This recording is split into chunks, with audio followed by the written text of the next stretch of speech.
আসসালামু আলাইকুম। মাহমুদুর রহমানের মুক্তি দাবি করে যা বললেন জামাত আমির।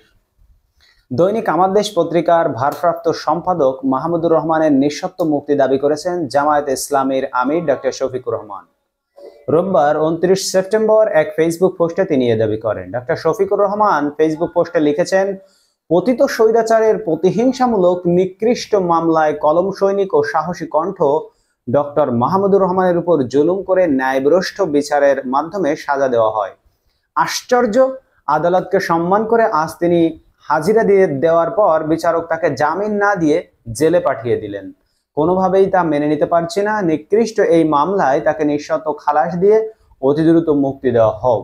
তিনি লিখেছেন, মাহমুদুর রহমান স্বৈর শাসনের পুরো সময় জুড়ে স্বৈরতন্ত্রের বিরুদ্ধে লড়াই করেছেন, স্বৈরাচারের হাতে আদালত প্রাঙ্গণে রক্তাক্ত হয়েছেন, দেশ ত্যাগে বাধ্য হয়েছেন। মাহমুদুর রহমানের উদ্দেশ্যে ডক্টর শফিকুর রহমান লেখেন, জাতি আপনার অবদানকে চিরদিন শ্রদ্ধার সঙ্গে স্মরণ করবে, কারণ আপনি একজন বীর। এদিকে সাবেক প্রধানমন্ত্রী শেখ হাসিনার ছেলে সজীব অজয় জয়কে অপহরণ এবং হত্যা চেষ্টার মামলায় দণ্ডপ্রাপ্ত আমার দেশ পত্রিকার ভারপ্রাপ্ত সম্পাদক মাহমুদুর রহমানকে কারাগারে পাঠানোর আদেশ দিয়েছেন আদালত। রোববার ঢাকার অতিরিক্ত চিফ মেট্রোপলিটন ম্যাজিস্ট্রেট মাহবুবুল হকের আদালতে তিনি আত্মসমর্পণ করে আপিল শর্তে জামিন আবেদন করেন।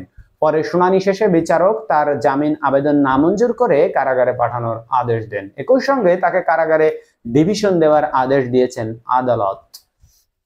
রোববার ঢাকার এ বিষয়ে মাহমুদুর রহমানের আইনজীবী সৈয়দ জয়নুল আবেদিন মেজবাহ বলেন, ফৌজদারি কার্যবিধি অনুযায়ী কোনো আদালত যদি 1 বছরের বেশি কারাদণ্ড দেন তাহলে তিনি এ মামলায় জামিন দিতে পারেন না। এই আদালত থেকে গত বছরের 17 আগস্ট মাহমুদুর রহমানকে 7 বছরের কারাদণ্ড দেওয়া হয়েছিল। এক ধারায় 5 বছর আর এক ধারায় 2 বছরের কারাদণ্ড দেওয়া হয়।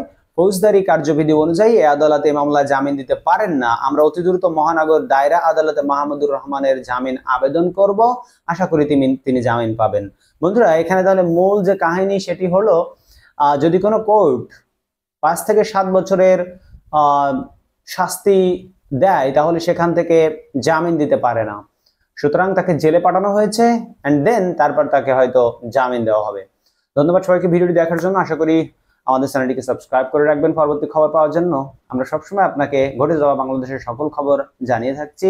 এজন্য আমাদের চ্যানেলটিকে সাবস্ক্রাইব করতে ভুলবেন না এবং এই ভিডিওতে একটি লাইক দিতে ভুলবেন না। আশা করি আপনারা সেই লাইকটা দেবেন। আল্লাহ হাফেজ।